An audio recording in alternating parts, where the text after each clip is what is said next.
It was his duty to respond, which he did.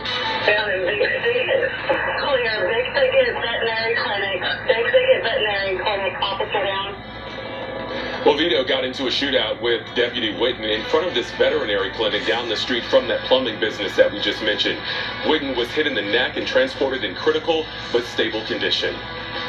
He's a fighter. I mean, he's going to fight and get his way through it. When I saw him, of course, they just got here, and he was still in a lot of pain. So, but he's a fighter. He always has been. He's a good man. Now, the sheriff says doctors are looking for bullet fragments that may be in the wound.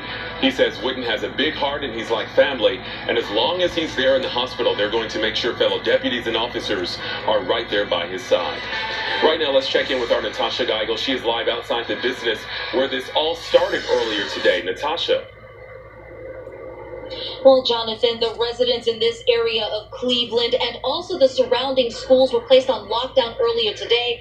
Pablo Vito was considered armed and dangerous, and the manhunt for him lasted almost 7 hours before he decided to turn the gun on himself. Now, we know very little about Vito, but that he was described as a man who kept to himself, living in a shack that was located behind the plumbing company. He was charged with crimes in Harris County during the 80s and 90s, but they were all dismissed. Now, it seemed as though the last 2 decades of his life here in Liberty County were quiet. Neighbors and those who knew Vito spoke to us about all the chaos that happened today. He's been there 20 years, I guess.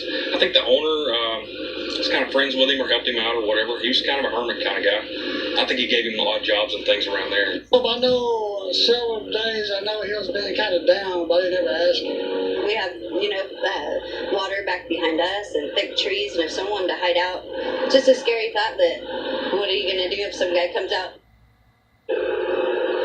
Now, officials have not released what the motive was behind this shooting, but what they did tell us was that